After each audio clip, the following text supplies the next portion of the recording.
In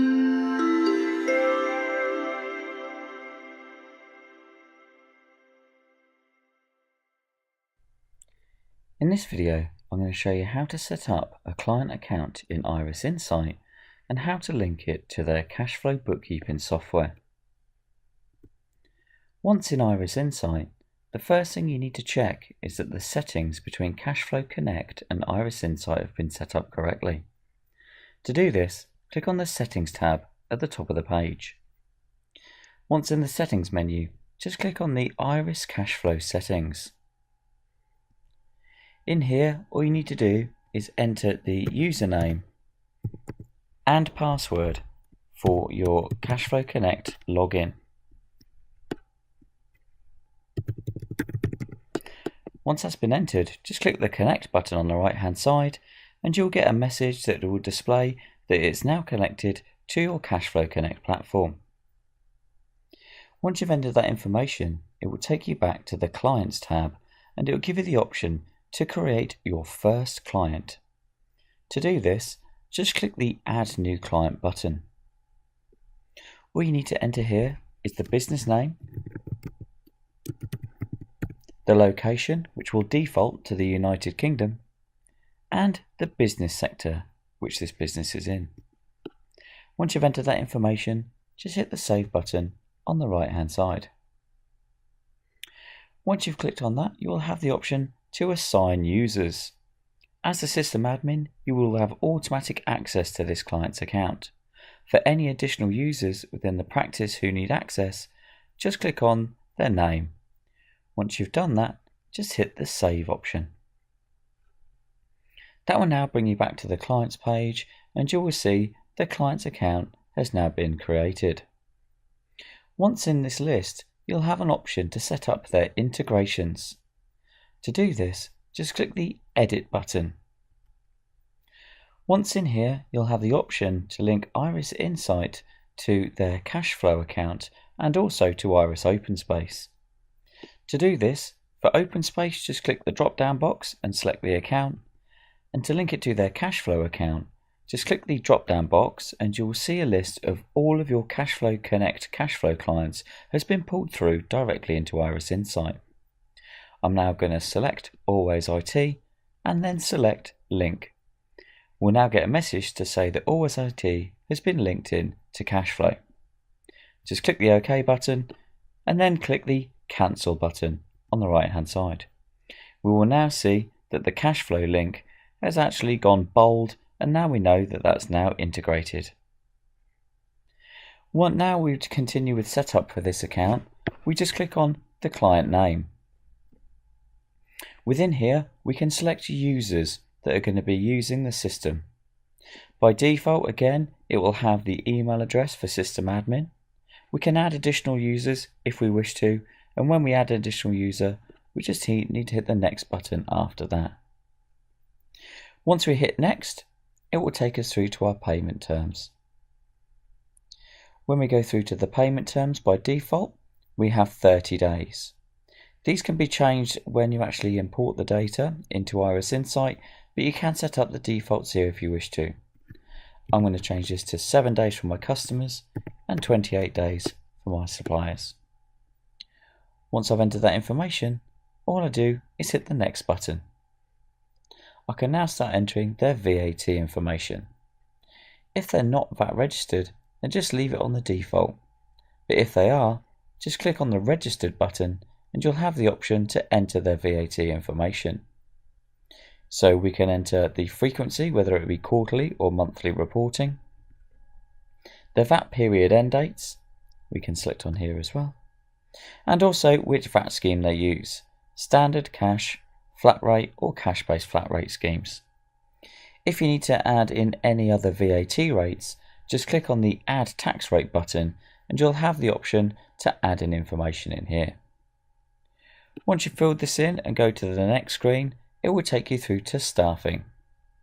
By default, the option is no, but if this company does employ staff, if you hit the Yes option, you'll be able to select their payroll and pension information. You can select when the payroll is paid, whether that be monthly or weekly. Is it on the last day, or just pick a specific day within the month and then select if it's the current month or the next month. You select the same details against the pension also, and you can then put in the employee pension contributions and also the employer contributions. Once you've entered this information, just click Next to progress forward. When we come through to the finance system, all we need to do is select KashFlow from the drop-down list. Once we've selected this, just hit the Complete Setup button. You've now got the option to either set information and a forecast from scratch, so you don't have to base it on historical data, but bearing in mind this is linked to my KashFlow account, I am going to pull through some information from the KashFlow data. If I click on this as an option, all I need to do is start setting up my first forecast. All we need to do is enter a forecast name, put in the financial year end. We can put in the forecast start date, so we're going to start it from June 2017. If the client has an overdraft, we can enter an overdraft amount in here, and also the length of the forecast. We can have it as short as 1 month, and the maximum period we can go up to is 3 years.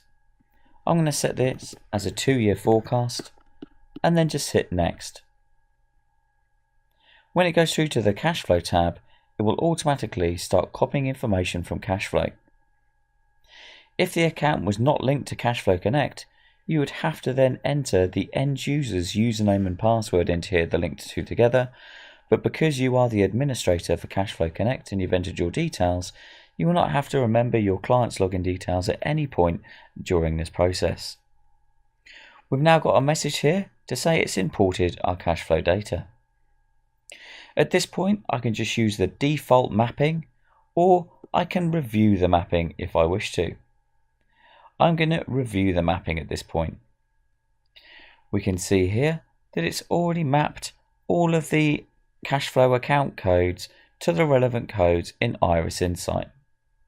At this point, we do have the option to change any of this mapping, and if you want to change it, just click on the drop down box and then just select the relevant balance sheet or P&L category you want these amended to. Once you've done that and you're happy with all the relevant mapping, all you do is just hit the Next button.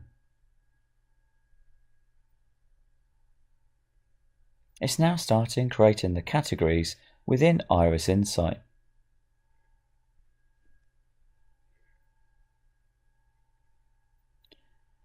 We can now start entering any outstanding balances. We can either use the default dates, which are the dates coming through from KashFlow, or we can edit payment dates if we wish to. If we click on the Edit button, next to each line you can see the various options. If I go to my trade debtors and hit Edit, we'll now be able to see the various options available. We can choose the default dates, which are the dates I set up when I set up this Iris Insight account. I could use the From External system, which will bring that information directly through from KashFlow. We can also enter no payments expected, or we have the option to enter planned dates. So all we need to do, we can have as many lines as we want just by clicking the Add Line option. We could import information from Excel as well, or we could just put in the description, references, invoice dates and amounts that are due, and the date that you're due to be received, or you can mark for deletion if you wish. So you can enter specific opening balances against trade debtors and creditors directly from here. Once you've set up those terms, all you need to do is just hit the Next button to progress through the setup. We've now got the option to start entering some forecast assumptions. This can either be based on 12 months prior to the forecast date, or you can select the last financial year if you wish to. You can then quickly set a percentage increase across the income and expenditure categories, or if you expand the menus out, you can actually set these percentages against specific categories. I can just say from next year I want a 10% increase, and the following year I want to see a 20% increase.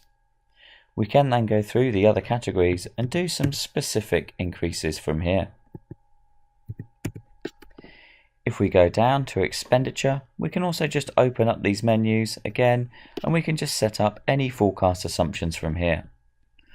Any information that is entered into here can be amended at any point within the software against a specific category. So once we've entered our forecast assumptions, we just hit the next button on the right hand side. Now that's been set up, we can review cash flow, we can review the profit forecast or run reports. If I click review profit forecast, we can see all of that forecast information has been set up, and if we go to the actuals tab, we can see that it's pulled through all of our P&L and balance sheet information directly from our cash flow account, and then we're now ready to start offering the various advisory services that Insight can offer. If you need any more help with linking Iris, Insight and cash flow, then please contact Iris Insight support.